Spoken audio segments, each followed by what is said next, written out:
dapat talaga pakita na walang kinikilingan. Kailangan mo talaga dyan ng solo investigation. No? Hindi pa na-showcase. Karami showcase din tayo. May burden of evidence na kailangan pang ilabas, di ba? So, anong gagawin ngayon? Huwag proteksyonan yung mga kasama.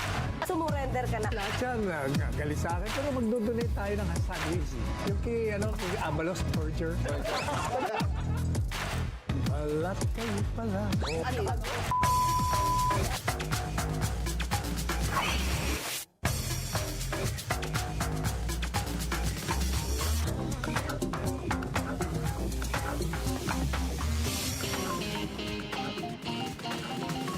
200 plus votes para sa impeachment ni VP Sara. May kakasanga ba sa Kamara?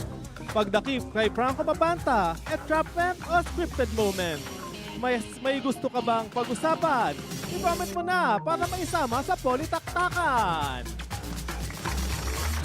Live from the BNC studio, narito ang Politiko Talk. At narito ang ating mga makakatalk. Veteran journalist fact-checker, Marichu Villanueva. Ang ating mga panyero, ang musikalong abogado, Atty. Bondoc.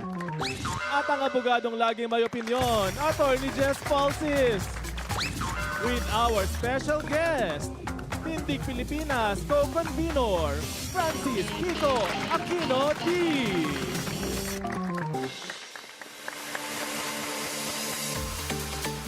Magandang gabi, Pilipinas. Ang ating guest ngayon ay from Tindig Pilipinas, ang co-convenor, none other than Kiko Aquino Dee. Magandang gabi, Kiko. Dito sa lahat ng mga nanonood po ngayon. Sa mga hindi nakakakilala kay Kiko, which I doubt, kasi ang Tindig Pilipinas ay nangunguna doon sa impeachment kay VP Sara. And we know what's your take so far na by Monday magkakaroon ng voting sa House on the impeachment of VP Sara. Ano po, wait and see. So I think maraming nailabas na argumento kung bakit talagang dapat ma-impeach si VP Sara. We didn't get to hear the counter-arguments so much, no? So bahala na po yung mga legislators natin kung ano yung magiging pasya nila kung iaakyat nila to sa Senate. So yun, we're cautiously optimistic po dito sa Lunes. Pero sa mga impeachment complaints na 4, tapos 2 lang napili, naisama ba yung impeachment? Hindi po. So yung grupo namin, we decided to withdraw yung impeachment complaint namin. Bakit? Kasi nakita namin na 4 yung complaints. Pakilan ba kayo? Pangalawa po kami. Okay. And then medyo similar yung articles na nilalaman. A lot had to do with the CIF, a lot had to do with yung sa grave threats kay VP Sara Duterte. So naisip namin, kesa na parang uulitin lang yung proseso a 4th time or a 3rd time sa amin, better to withdraw para mas mapabilis yung magiging daloy sa Committee But on is it Justice. true, Mami Chu, na the reason why you withdrew then, Sir Kiko, is because yung may question nga on the date of filing, na baka pasok siya dun sa The one-year bar. Supreme Court na 1-year bar. Was that part of the consideration? It was considered, and I think yung the legal advice we got was defensible naman yung ginawa based on the July 2025 decision of the Supreme Court. Pero I think yung nanaig talaga was yun, we want to sobrang tagal na itong impeachment complaint kasi so it's diba? So really we want to expedite the process as much as possible. Okay. So, pagkatapos ng kay VP Sara, may plano rin ba kayong mag-initiate na impeachment against President Marcos? I can't speak for the whole group, pero ako that's something that interests me, no? Parang medyo, nasabi ko na dati na I regret na I wasn't able to involve myself so much in former president. What did you think about the immediate dismissal of the impeachment complaint against BBM? I disagreed with it, no? I think ang intindi ko kasi sa pagdetermine ng sufficiency in substance is kung yung naka-allege doon ay talaga bang impeachable offense. Constitute You should, impeachable you can offense. Yes, correct me if I'm wrong na lang po. Tama Pero, yun, on its face. So, ang nangyari, parang the members of the Committee on Justice seem to reject the sufficiency in substance on the basis of hindi credible yung sinasabi, hindi credible, not the Meron basic kasing facts. sham complaint doon, yung isa. With all due respect to the one who filed it. Yung sa makabayan, mas seryoso. Pero sa ano, baka kung nag-file, Teka, huwag niyo masyadong habaan na dahil ang Tindig Pilipinas.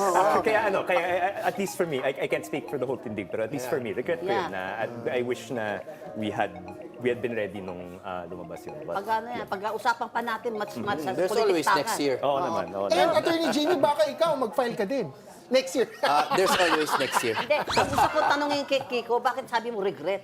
Why did you regret not filing impeachment Kasi I against think, President? I think yung role ng Democratic Opposition, kailangan maipakita natin na tayong alternative sa unity, no? And kahit na naghihiwalay sila ngayon, they were elected together. So we need to show na we are, parang we have a clear alternative dito sa corruption na nakikita natin kay President Marcos. The same way na we're a clear alternative dito sa corruption and the violence. May na 3 years pa nakikita namang natin kay remaining si Duterte. President Marcos. Makikita ba namin yan? How soon can we see it?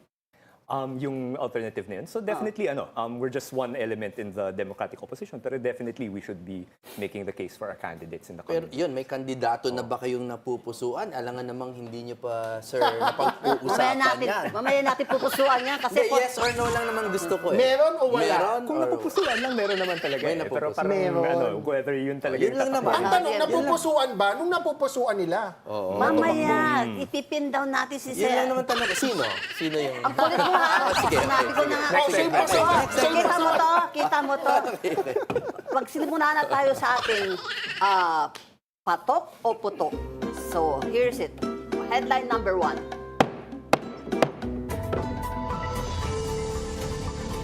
Headline number 1. Entrapment o scripted moment?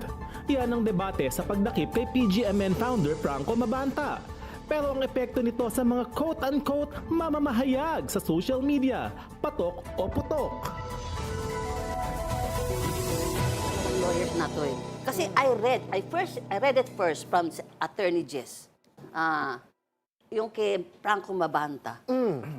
And may mga personal encounters kayo, si Attorney Jimmy. Si Attorney Jess muna. Kasi Well, patok vlogger or ka rin. putok, di ba? Patok o putok. or putok, patok or putok. Ang ending, patok. No offense. Nag-raffle ka pa. Kaya Franco Mabanta, I know him personally. Yeah.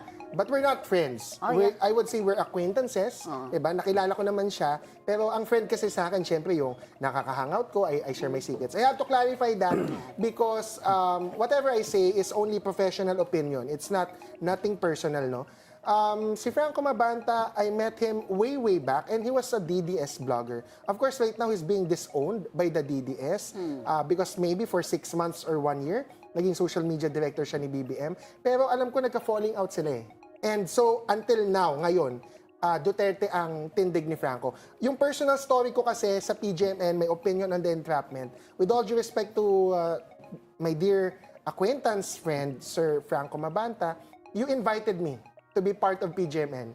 He invited me to be part of PGMN. And nagka-presentation kung ano yung monetization model and of course what will anchors do.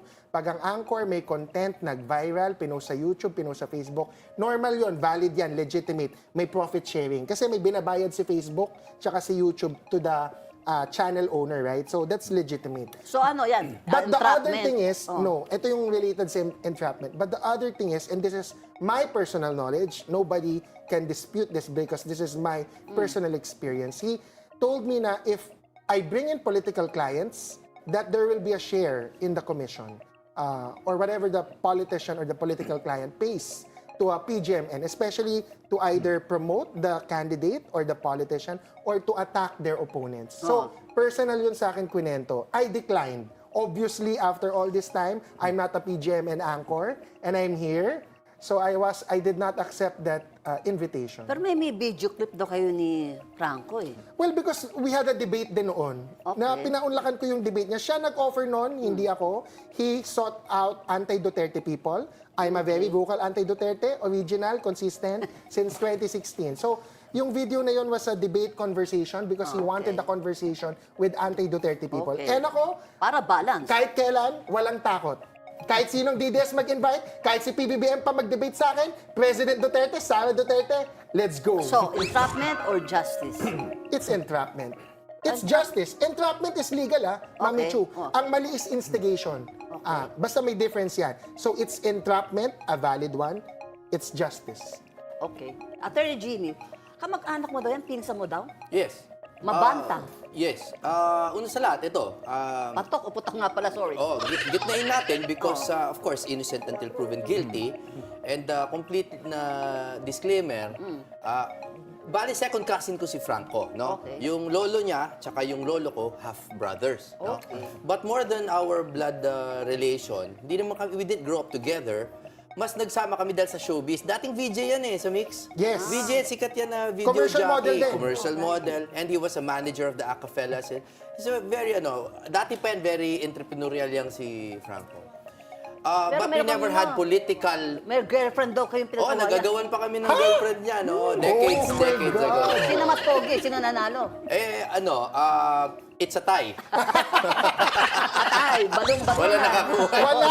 Oh! But I think what has to be said about this is, una, wala kaming political relation ni Franco. So don't make those connections. Para sa akin lang, dapat intayin talaga yung resulta ng kaso na yan, no? Kasi ang lalim po ng nangyayari ngayon dyan. We do not know if there was in fact entrapment or instigation. We don't know that yet. Oh. We don't know that yet. Ang fear ko lang dito, more than anything, is baka ma-overshadow na naman yung dapat nating pinag-uusapan. Which is yung mga maleta issue. Oh. Parang Kasi the fact maleta na- rin yun, tatlong maleta rin. Kasi the fact na may pera pa pang maleta, whether instigation, entrapment, or whatever, may pera pa din.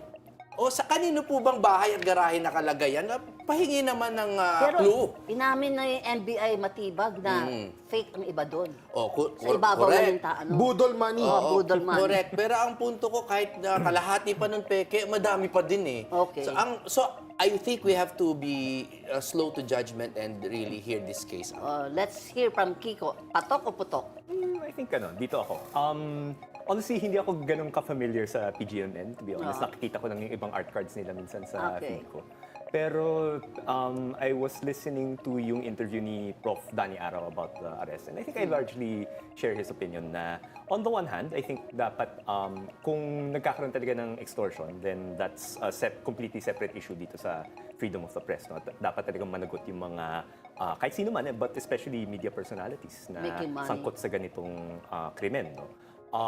That being said, kailangan din namang maging maingat na kung on the topic of freedom of expression, while at least in this instance, yung usapan ay yung usapan na ito ay has to do with extortion, meron naman talagang legitimate threats on freedom of expression na nangyayari ngayon. And I don't want to, sana ang hindi lang mangyari ay ma-legitimize yung ginawa dito sa PGMN, it would legitimize yung talagang genuine harassment on the media. So I think yun yung gusto nating... Ito sa dalawang kapanyero, sinasabi different instigation tsaka yung entrapment.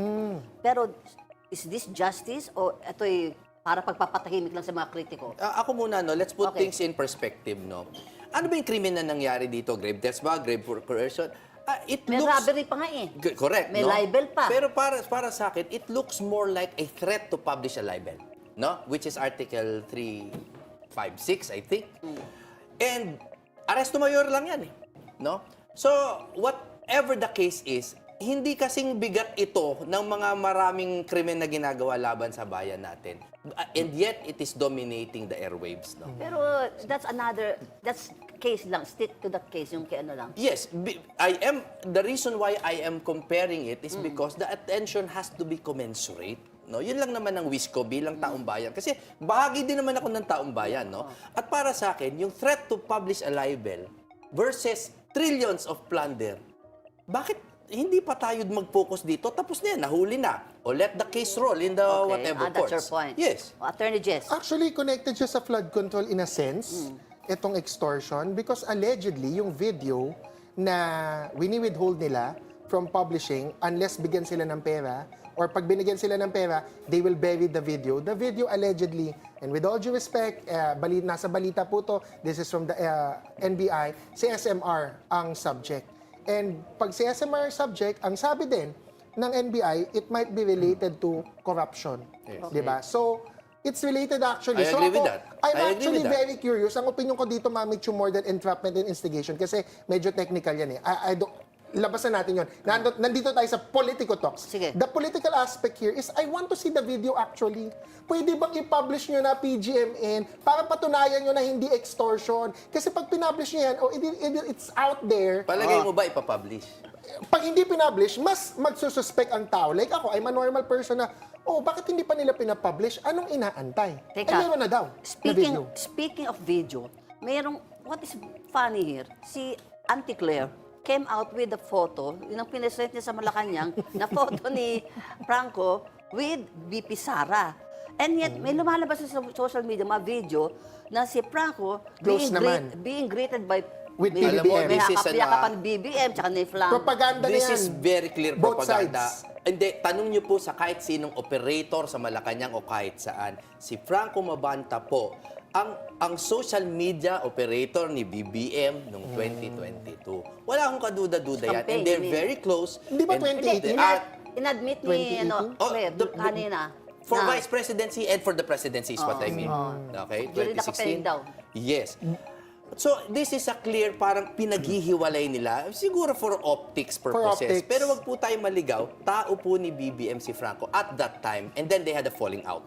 Yun. Tanong natin They had si, a falling out. Yes. si Kiko, bakit nagpapasapasahan si Mabanta? The poor Mabanta. Ako parang consistent naman ako na dalawang ulo ng isang hilimaw lang naman to, di ba? Oh my God. Halimaw. Marcos, it's the same disinformation machine, it's the same propaganda machine. It's a hydra. Kung sino man yung kung sino man yung Multi-headed. connected siya, parang pareho yung ugat more or less. So ako parang doesn't matter kung Duterte man yung Marcos to me. Sa akin, I can accept na BBM siya noon.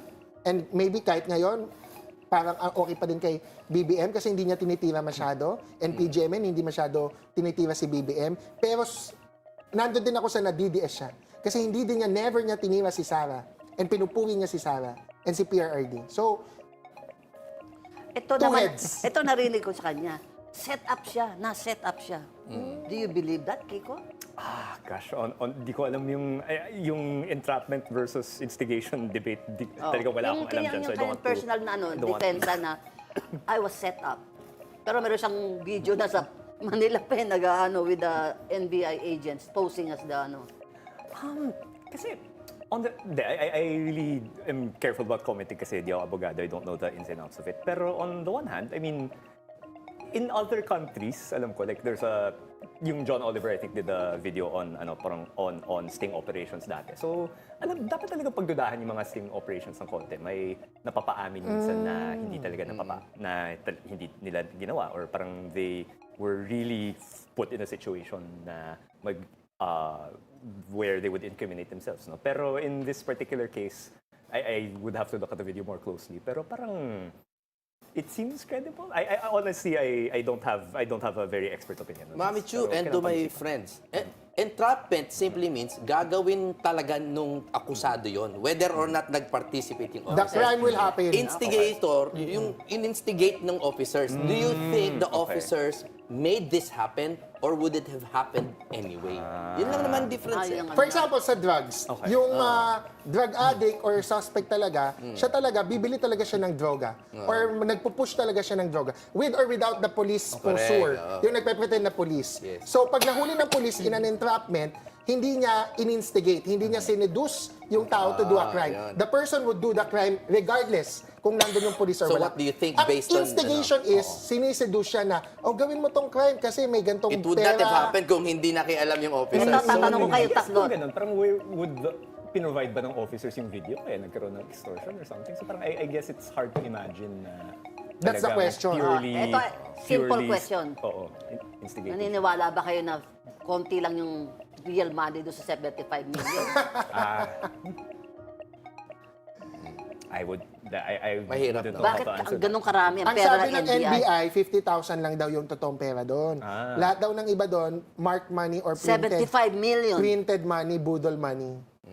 Ang sabi sa akin ng Tweety Bird ko, no, of course, I'm not in a position to tell all of the confidential operations of the NBI. It might compromise their operational security, no? Pero meron daw silang printer na designated and they only print one side. Yung isa, walang nakaprint. Para daw clearly, budol money. So kung naka-stack daw yan, yun lang daw yung makikita. Alam, a final comment, Mami Chu, no? Kaya dangerous magsalita kasi while detained po si Franco, we haven't heard his side. No? Nakapag-isang post lang siya which is very cryptic pa. No? So I think we should wait. Okay, we should wait and think go For to... the video. Okay. Yes, for the sake of justice. no? Let's wait. While waiting, we'll go to headline number 2. Headline number 2. Mga kapwa kongresista nagkondena. Kinondena si Leandro Leviste ng mga kasamahang mambabata sa Batangas dahil sa pahayag nito laban sa mga rekto. Parang may kampihang nagaganap. Ito ba ay patok o putok? So, ano to ha, napanood ko itong mga snapshots nito kasi mahaba yung debate. Is this patok o putok ngayong away ng mga congressman with Leviste? Parang isa lang kawawa naman yung Leviste, mag-isa lang siya. Attorney Jess, patok o putok? Kung ang tanong ay may kampihang nagaganap, patok ba yon o putok? Ang aking sagot ay patok ang kampihan. Why? Kasi kung ikaw naman yung nagsisinungaling, the boy who cried wolf, you have to present evidence. Si Senator Ping Lacson, pag nag-privilege speech, may presentation, may ebidensya. BGC boys, ano yung kay MBB, Manny Bonoan, etc., yung dalawa niyang privilege speech, may evidence. So if you're saying everybody's corrupt, lahat nagvo-vote buying, kailangan may ebidensya ka. Sino yung lumabas na video na nagbibigay ng pera?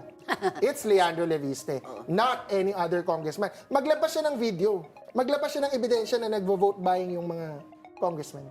Okay, Attorney Jimmy. Patok o putok? May kampihan talaga. So, patok. To Jess's point. May Finally, you kampihan agree. talaga. But that's the nature of Congress. No? Ang sa akin lang, I agree with Jess. Baka magulat ang mga DDS. Oo nga. Gusto ko talaga ilabas na nila lahat ng ebidensya. Pero I disagree with the fact na pinamumukha nilang masama si Lian for giving out his own money. Malinaw na malinaw niya pong sinabi. Saka when yun? Kung before the campaign? When, yes. Because malinaw na sinabi ng bilyonaryong bata na ito, he's a very successful billionaire, that he uses his own money, 6 billion in fact, para mamigay throughout the year to serve his constituents. Through a foundation. Ako naman po, Mami Cho, kung meron din naman akong 100 billion, ano ba naman yung 6 billion makatulong ako sa plight na mahihirap, especially in these times, no? Okay. So, hindi nila dapat masamain yon. Ang imbestiga nila, yung sinasabi ni Lian, kung totoo na gumagastos ang mga kontraktor para sa mga political events. Stand ba ng PDP dapat yan? Hindi, hindi pa kami nagko-comment dyan. Pero ako, it's very obvious, hindi naman dapat talaga nakikialam ang mga contractor sa mga political events. Tanungin natin Kasi tong yun yung nagsisimula ng korupsyon. kababata ni Lian na Kababata ba, Richie Rich din. Totoo ba? Si Richie Rich, sabi ko, Kiko, Never pa ako nakahawak ng 1 billion pesos. Oh my God! Ay, ako din. Ako din!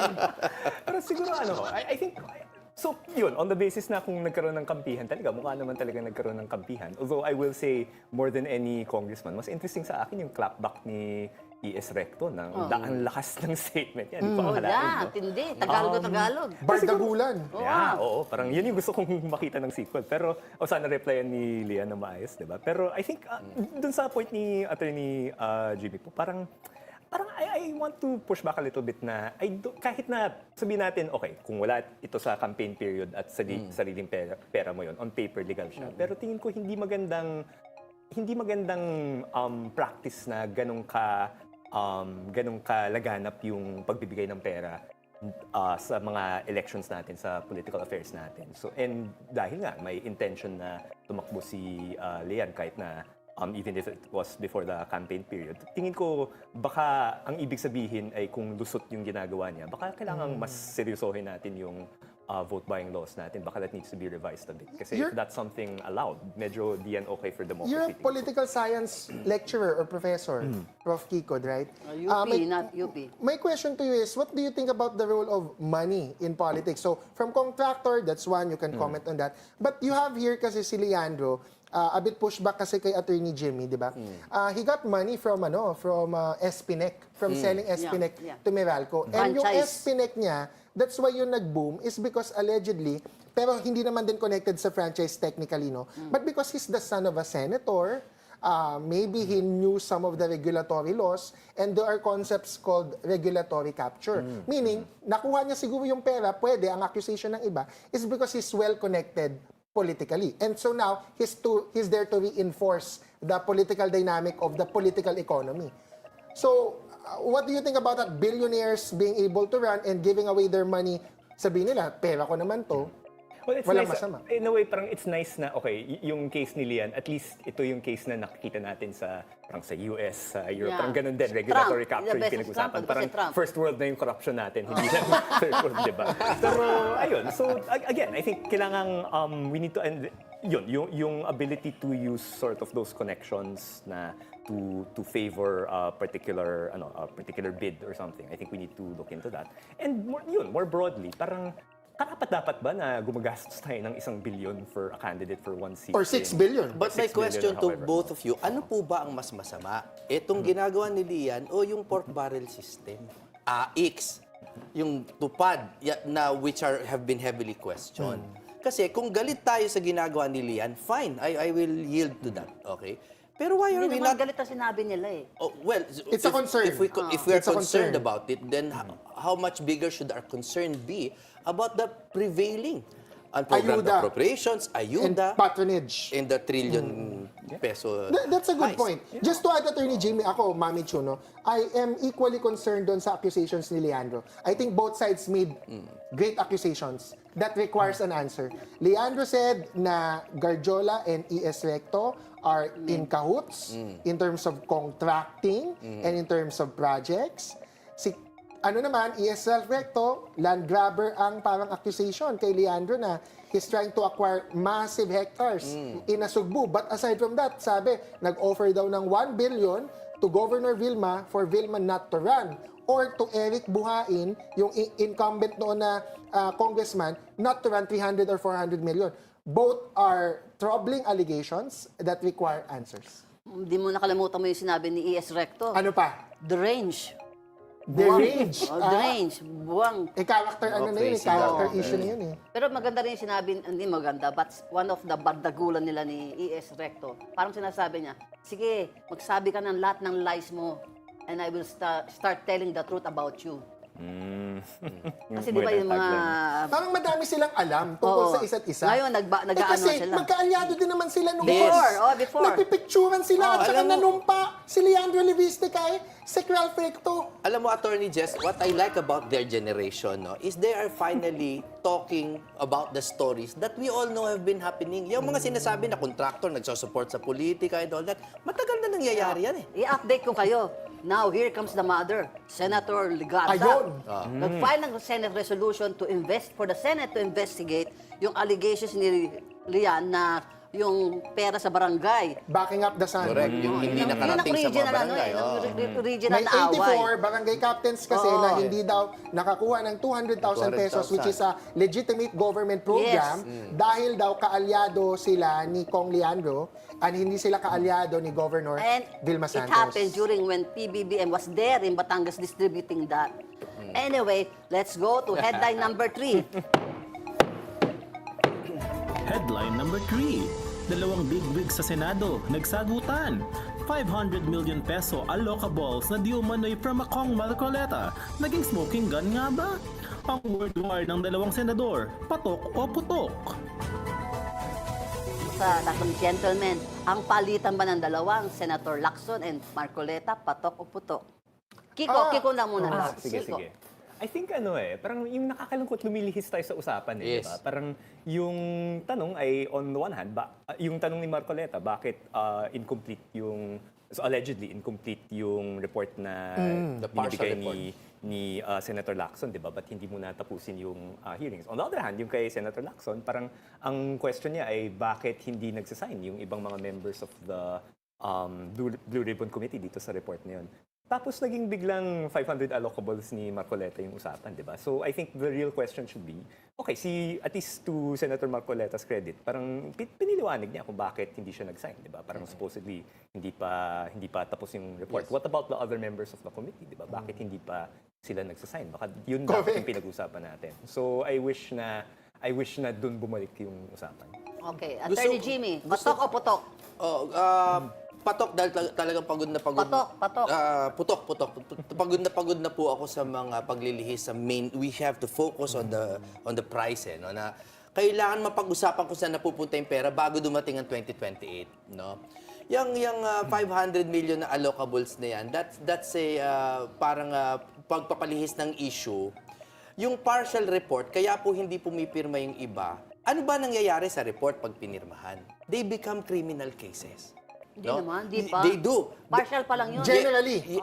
No, reports are submitted to the ombudsman or to whatever at pag with enough political will, magiging kaso yan. No, I correct you kasi cover ang matagal sa Senate. Pag partial, hindi pa.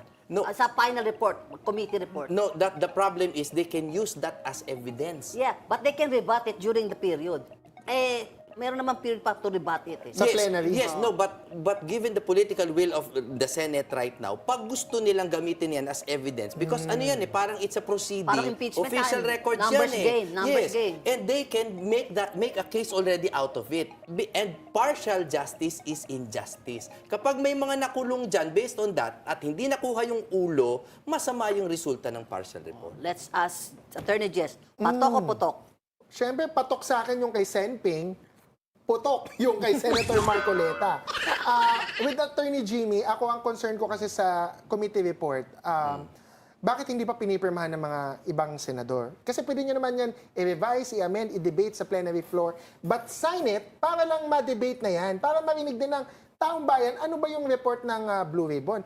Kasi napapanis na yung report eh. It's going to be overtaken by events if the ombudsman, yung sinasabi ni Attorney Jimmy, the report can be used to file cases. Baka mag-file na ng cases even without the report. Okay. Do you agree Sayang. sa sinasabi ni Ping Lacson na hanggat hindi nila pinipirmahan, they cannot continue the hearings? There's no basis for that. Well, Teka ano muna. kasi Hindi niya yun tutuloy? Prerogative na niya yun as a Yeah, but that's the point. chairperson. Hindi pwede ipang-blackmail yung pumirma muna kayo bago tumuloy yung hearings because the hearings can proceed anytime. Ito muna, diretsa ang tanong. I want the three of you to answer. If you are to support either one of them, sino yung susuportahan mo? Kiko, Ping o si Marcoleta? Knee-jerk reaction ko siyempre si Senator Ping kasi medyo may I don't know kung okay ako kay Senator Marcoleta or his son, di ba? Pero, Kinama pa anak. Oo, kasi lagi sila nakikita sa HOR ni Kong Paulo. minsan lang naman. Pero on the substance of it, no, siguro I'd say na parang si Senator Ping kasi consistent siya eh. Parang he was one of the first ones to expose yung flood control corruption. BGC boys. Right after the diba? Right after yung Sona. state Mahiya of the naman nation kayo. address, diba? Sona. Rinig ko nga baka in the works na yan before the Sona happened. Yeah. So I think parang he's been on the tail of this for a long time. Tingin ko he has a lot of credibility to speak on it. So I support yung decision ni na Senator Bam, Senator Attorney Jimmy. Kiko to sign. Ping o Marcoleta? Mula po sa puso ko. PDP. So, suportahan ko kahit sino sa kanila Okay. na magpapatuloy ng investigasyon at didinggin yung 18 soldiers. Ayun. Kasi po, nandun na po, buong-buo po. Nung isang araw po, dinidisclose ko na sa inyo, kasama ko po yung mga Marines nung isang araw. Kausap po si Rosbert Waupan. Siya po yung mismong nakakita sa mga ICC investigators dito, yung mga abutan ng maleta, etc. Nasa affidavit nila lahat yan. Sige, huwag natin titake No, my point is, kahit sino na magpapatuloy ng hearing na yan, susuportahan ko. So, kahit si Ping. either. Kahit sino daw Or both. magko-continue. Oh, Both. okay. Basta ituloy yung hearing. And without the blackmail na kailangan pirmahan, that's senseless. Attorney Jess. Consistent, no? At least tinatanong mo ulit, Mami Chu, kasi kanina hindi ko natapos. The reason why putok si Senator Marcoleta sa akin is because may allegation talaga, and it's a credible allegation, na nung siya ay chairman ng Commission on Appointments, nung siya ay sagip party list representative, humingi daw siya ng 1.5 billion allocable from Manny Bonoan para i-confirm si Manny Bonoan, or Manny Bonoan offered to Marcoleta. Eventually, na-haggle down to 500 million, parang palengke, no? Na-haggle down. At ang importance ng handwritten note ni Yusek Cabral, dahil patay na siya ngayon, that has so much weight. Kasi ang handwritten, ano yan eh, that means talagang si Cabral ang gumawa niyan. As long as verified by a handwriting expert. So, kung nasa notes ni Cabral, I think that is something that Senator Marcoleta should answer. And si Senator Ping, wala ka talagang allegation kay Senator Ping ng pork barrel since ever. Okay. Tsaka hindi tumatanggap. Hindi tumatanggap. Sino ba sa senador na so far nagpirma? Pakita nga natin sa kung sino-sino na pumirma. Ayan, 7 senador na. Dalawa na lang. Magiging, na siya, totoong report. Committee report na. Anyways, napakinggan ko, gusto ko nasagutan si Attorney Jimmy, yung sinasabi niya, dahil sinabi nga ni SP Senate President Soto, in-explain kay Marcoleta. Alam mo, as a statesman, Kasi sila, mga senador, fellow statesmen sila, ang gagawin mo lang, pumirma ka lang, kung may tanong ka pa, you can sign with interpellation. Pag dissent ka, lagay mo, dissent. No. Pero kailangan din may pirma. May kailangan din For pumirma. dissent. Oo. At kung meron ka pang other reservation, lagay mo doon. Sign ka With pa rin with reservations. reservations. Ayun ang inintay lang. Kaya ang the ball is now with Marcoleta. Bakit po 7 pa lang ang pumipirma? Ang dami naman ng nasa mayorya. Bakit hindi po tinatanong yung iba kung bakit meron silang apprehension? Iniisa-isa sila. Ako tinatanong ko yun. Oo. Senator Win Gatchalian, JD Yes. Ejercito, sino pa ba? This is my point. They probably have legitimate concerns of submitting a partial report because partial justice is injustice talaga po. That can lead to many things. That report can lead to many things na baka hindi na nila maawat. Baka inaantay niya sila si Marcoleta. Kaya pinipili si Marcoleta. Alam mo, hindi ko napapaliwanag ngayon pero palagay ko talaga pag pinirmahan yung partial report, it can lead to double jeopardy problems. But I will not explain on the To show. be fair to Senator Ping, ang sinasabi niya, of course, this comes from Senator Ping as well again, meron daw mga senador na nakikiusap sa ibang senador na wag pirmahan Okay. yung report. The score is 2-0. 2 Ping and 1 uncertain. Anyway, pag-uusapan po natin ang mangyayari sa impeachment ni VP Sara, pagbabalik ng Politiko to.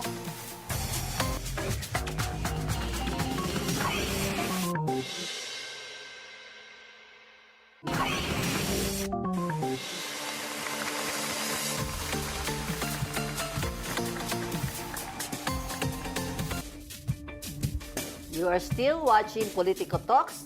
Justice delayed is justice denied. Parang Wow. naganap na ang batuhan ng laptop. Dinidinay naman ni VP Sara at ni Attorney Poa. Ang nagaganap sa VP Sara impeachment, ating pagpopolitaktakan. Unang tanong kay Kiko, sino susuportahan mo sa 2020? Kasi merong one-on-one na ngayon, VP Sara and VP Lenny. Akala ko impeachment yung usapan, di ba? Oh, ngayon. Usapan naman yung election. Hindi, kasi nakabitin yung kaninang tanong eh. May yung ating mga YouTube watchers eh. Bakit nabitin yung tanong? Well, to answer yung Or question. the party? Who is the party? I don't know looking? I can't speak for the party, no? Pero just for myself, no? Parang si VP Len yung sinuportahan ko noong 2022 and ako, very exciting nga yung survey results na nakikita natin. Yeah. Parang yung 8% na agwat, parang tingin ko madadaan na yun sa sipag, di ba? But So, she I said think she's fighting not chance yun. entertaining that thought eh. Which is I think that's something to consider. Pero syempre, ang maganda at least sa side namin, we have 3 viable candidates and I think mali. Nakita natin. Sino yung tatlo? I think parang yung pinag-usapan naman parate, it's Senator Risa and kahit na ayoko magkaroon ulit ng kamag-anak sa Malacanang, it's also Senator Bang. Diba? And And parang the ang third one? track, yung 3, and VP Lenny herself. Diba? Wala na si Kiko? That's Ewan why- ko, I hear often na I don't know why, pero parang si Senator Kiko, in a lot of conversations, parang hindi ko narinig na Bakit si may Bam interest siya. ayaw mo na? Nakaka-stress kapag may kamag-anak ka sa Malacanang. I remember, college ako nung presidente yung tito ko. It was not the most pleasant experience. Tulfo has good numbers. Is there any chance of Coalition? Baka may ganung pag-usap. Pero syempre, sabihin na natin, medyo partisan ako. Pero gusto ko yung kung may susuportahan ko, gusto ko yung From for the a ranks long of the time. party. Pero na- kakayanin ba ni Senator Risa si VP Sara? I think definitely from the surveys we've seen, strongest candidate si VP Lenny. Pero I think madaling usapan na lang is kung desidido talaga si VP Lenny na hindi siya tatakbo, it's a simple matter to endorse kung sino yung next, di ba? So I think yung numbers na yan na kung 8% lang yung agwat, I think that's a very exciting So for VP Lenny. LP is willing to coalesce with the akbayan of Senator Risa and other groups. I'm not authorized to speak for the LP, no? Pero ako Pero you were yung... recently sworn Yes, in. I'm a member of the party. Baka Kasi- masama ka doon sa slate. Ay, hindi. Sinabi ko nung nag-swear in ako na kung, I'd like to join, pero kung yung precondition nito is tatakbo ako, huwag na tayong mag-usap. Pero totoo bang may hidwaan or a little tension between pink and yellow that there's now a clear distinction? I don't think Nababalitaan so. lang Siyempre natin. may disagreements yan. No? So halimbawa, ako definitely nasa yellow side ako. And yung hugot ko sa politika comes from that more historical tradition na yes. parang 86 and everything. Although wala ako ng 86, syempre. And I think a lot of new blood, parang yung political awakening nila, 2016. So hindi ko ipagkakait sa kanila kung talagang mas pink yung dala-dali nila. So there's a difference. I wouldn't say na I don't want to claim halimbawa na yung nangyari sa 2022 rather, sorry, 2016. Yung nangyari sa 2022 ay talagang that's the EDSA spirit and everything. It's maybe a whole new thing, no? Pero definitely in terms of values, same direction yan. Yeah, fair. Nasatisfy ko na yung YouTube natin na tanong. So I'm going back to my original. Kasi interesado ko to si Atty. Jess. Yung Ako na naman. Sa'yo ko unang nabasa yung nagbatuhan ng laptop eh. Saan ko ba unang nabasa? Oo, ikaw una ko nabasa. Hindi kasi syempre, meron kasing spokesperson si Attorney Powa. I'm not saying totoo yung laptop. No? That's not my story to stand You by pick or it to up. validate. But the reason why may kumakalat na binato ni VP Sara si Attorney Powa ng laptop is because Attorney Powa, after the April 22 nuclear day na sumabog yung AMLC report, ang sinabi ng spokesperson ni VP Sara, the reports are not false, only inaccurate. Kung ako si VP Sara, kung ako lang naman si VP Sara, maiinis din ako sa spokesperson ko. Kasi bakit naman yun ang sasabihin niya, the reports are not false. That means the reports are true. As a lawyer, as a spokesperson, as a strategist, as a PR person, I would not be satisfied with my spokesperson. Okay. Attorney Jimmy. Ay, hindi ko po pinakikialaman yan kasi dininay na nga ni Attorney Powa. Para sa akin, that should be a settled matter. Bumalik na tayo sa mga importanteng bagay. Pero sabi ni VP Sara, she does not know how to use laptop eh. Hindi, ano na lang yan. Alam nyo naman siyempre how... Except Zoom. Yun ang alam niya. You know how they maneuver social media and media to get a message across. Alam naman natin hindi totoo na completely ignorant siya. Baka dyan. nang-aasar lang. Yeah, Ikaw, Kiko, tatawa-tawa ka dyan. I will say na kahit hindi mo alam yung pagko-computer, kaya mo na pa rin batuhin yung laptop. Oh my God! But that being said, I'm very curious ako kung paano nabuo yung story na to. Kasi parang wala namang nakakita siguro na binato ni VP Sara yung laptop. Pero bukang everyone's talking about it from my parents to my students. Meron So, kasing parang wild yung team briefing. There was a team briefing or team debriefing after April 22. Yun yung kwento na may debriefing si VP Sara with her team. And again, the reason why that story... Tweety Bird story yan? That story is alive. Well, ayoko kasing ilaglag yung mga Tweety Bird ko. I don't wanna say may Tweety Bird ako. Basta ang punto, the reason why there's fire is because there's smoke. Okay. Why is there smoke? Okay. Kasi sabi ni Powa, the reports are not false. Okay. Only inaccurate. Ito, totoong nangyari, hindi chismis. Dahil ang nangyari, presidente pa si Pangulong Arroyo noon. Si Mike Defensor, Mike Defensor, the 18 Marines, kinukwento niya, natatawa siya kasi parang spokesperson sa ni President Arroyo noon at that time. Niregalo birthday ni GMA, April 5, niregaluhan daw niya heavy-duty laptop na Mitsubishi ba sinabi niya. Kasi daw mahilig yan, pag nagagas yung GMA, yung kanyang laptop, bang!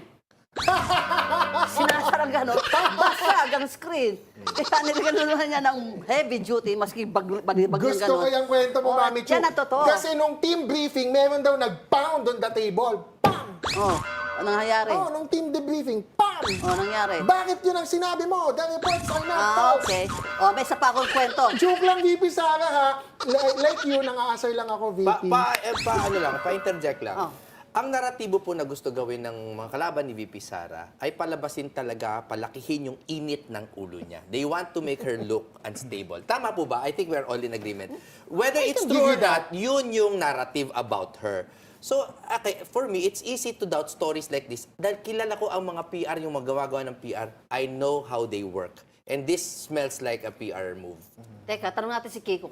Siya yung kasi doon sa Zoom na kasama yung grave threats kay VP Sara. Naka-Zoom doon. Di ba kwento ni Attorney Jess noon, VP Sara did not know na it was being live streamed. Di ba? Alam niya, Or Zoom. eventually she knew, pero nung umpisa hindi. Oo. Anong take mo doon sa na yan? She did not know it was being live streamed yung Zoom na yun. So talagang hindi siya marunong mag-computer, gano'n, di ba? I don't... Ako parang yung sinasabi ni Atty. Jimmy na parang pinagmumukha siyang parang may mainit siyang ulo or something. I think it's not a hard case to make kasi marami siyang vino-volunteer on her own na parang itong grave threat na From the binaban. sheriff incident. From the sheriff days pa. So parang ako, it's parang may basis, no? So whether Again, itong laptop thing, I wasn't able to track it so closely, whether kung product yan ng PR or something, ewan ko. Pero parang kung ang accusation ay, parang we're trying to make a case na mainit yung ulo niya. I think si VP Sara made the case for herself, di ba? Kaya nga nagsimula yung impeachment ng 2024 was because of that grave threat. But just to clarify, Mami Chua, ako hindi ako PR. So yung kwento ko lang na yun, alam mo naman, merong tenga ang balita. May tenga ang lupa. Ano bang kasabihan nung panahon mo, Mami Chu? Bastos. May tenga ang balita, may pakpak, may tenga ang lupa, may pakpak ang balita. Ayun, yun. So ako hindi po ako PR. Kung ano man yung kwento na ko, ay dahil dun sa kasabihan na yun. Mami Chu, pasensya ka na. 95 ako sa Pilipino. Anyway, grade ko. Anyway, Kiko, how sure are you na yung impeachment case ni kay Sara ay magtatagumpay? Kasi by Monday, magbobotohan na. Ito yung scenario. What if the impeachment against VP Sara fail? Anong gagawin ng yung coalition? Wala ko, yung impeachment kay VP Sara, ginagawa yun kasi ginagawa namin yun kasi may mali siyang ginawa. No? May at least to our belief and to our knowledge, may nagkaroon ng maling paggastos dito sa confidential and intelligence funds. And to me, yung mas prior pa doon, yung grave threat na talagang that's not acceptable in any country. Kaya ang daming lumabas na balita sa ibang bansa nung nangyari yun. No? So yung impeachment, ginagawa natin yun as, parang as a response, as a consequence dito sa mali niyang ginawa. Ngayon, in terms of what do we do afterwards, like I said earlier, parang ibang usapin yung election, di ba? Parang ako naniniwala ako, at nakita natin noong 2025, napakalaki yung naging sympathy vote ni VP Sara noong, or ng coalition rather ni VP Sara after yung impeachment sa kanya at yung arrest kay PRRD. So sa akin, parang kung ma-convict man si VP Sara o hindi, malakas yung magiging kalaban in 2028. So ako, parang ma-impeach siya or not, parang same plan as always yung opposition, get ready. Tatanong ko to sa dalawang lawyers. Okay. 1/3 ang kailangan sa House impeachment vote. Ano ba yung, how would you interpret yung abstain, tsaka yung, ang don't vote talaga, yung abstain, tsaka yung absent. Kasi may plano daw yata yung mga congressman mag-absent. Oh. Anong implications nun sa pagbilang? Article 11, Section 3, number 3 yata. Kailangan ng 1/3 ng vote of all the members of the members of the House Absent or not. shall be necessary 318 ngayon. Yes, to affirm a favorable resolution, di ba? Or to override a contrary. And ang importante doon yung last sentence. The vote of each member shall be recorded. Yes. Yun yung nakakalimutan ng ibang tao. Nominal voting. And that is why they have every right to abstain or to be absent because their vote will be recorded as such. Para at least hindi sila nag-no, pero malaking distinction yun sa mga botante nila. So ano magiging So that's count their doon? right. Ano magiging count doon? But the denominator does not change because it's 318. all the members of the House. And you can't change that without changing the Constitution. Okay. 1/3 of all, siyempre.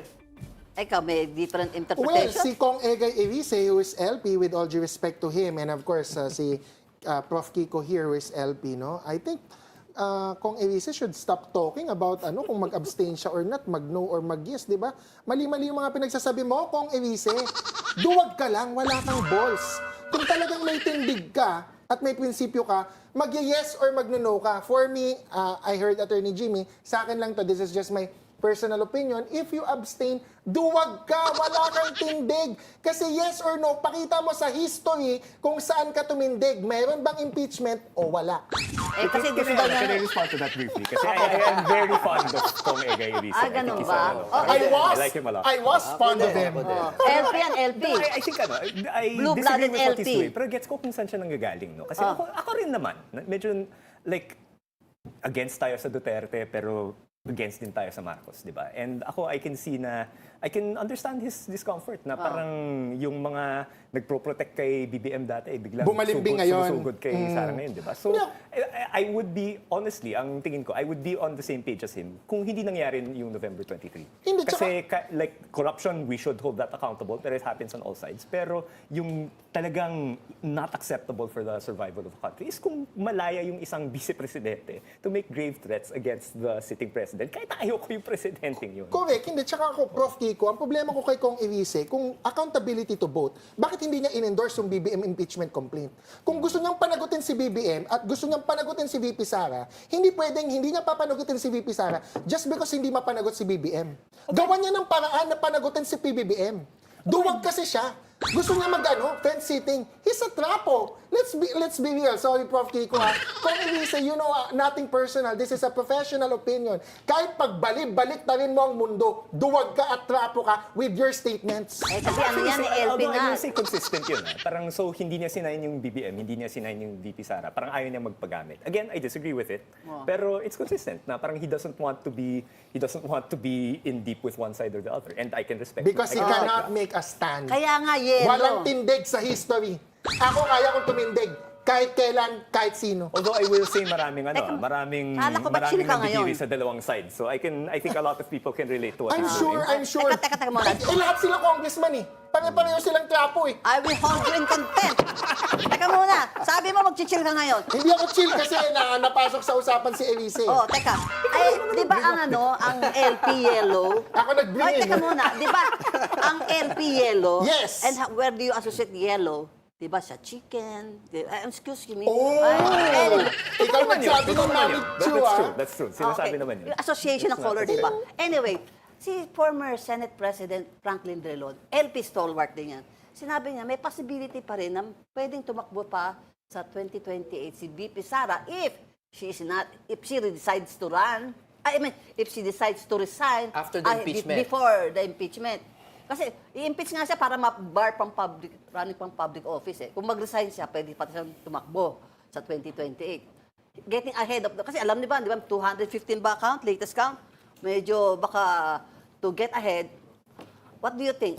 Yung scenario ni SP Drilon? Again, I don't want to speak for all the complainants. No? Pero just speaking for myself, parang tingin ko, a form of accountability na rin yun, di ba? So kung sa tingin niya na, parang ayaw na niyang mag-proceed sa impeachment, like sa US, halimbawa, si Richard Nixon resigned after yung Watergate, di ba? At saka perceived naman yan as, okay na, hold accountable siya. So ako kung gusto ni VP Sara mag-resign, great. That's her right. But again, that's her right also, and I think it is a form of accountability. Pero again, parang kung mag-resign man siya, kung ma-convict man siya, kung ma-acquit siya, tatakbo siya, I think the task is the same for the Democratic opposition. Kailangan malakas yung kandidato din natin sa 2028. Ngayon, magpo-focus sa next, ang ating paboritong focus.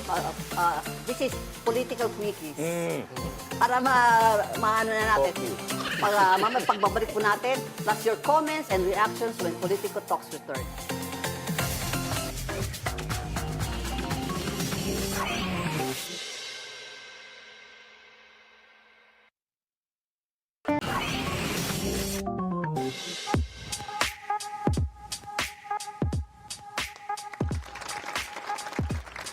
Politiko quickies na po tayo dito sa Politiko Talks. Pero bago yan, Mami Chu, Oh, Ayun!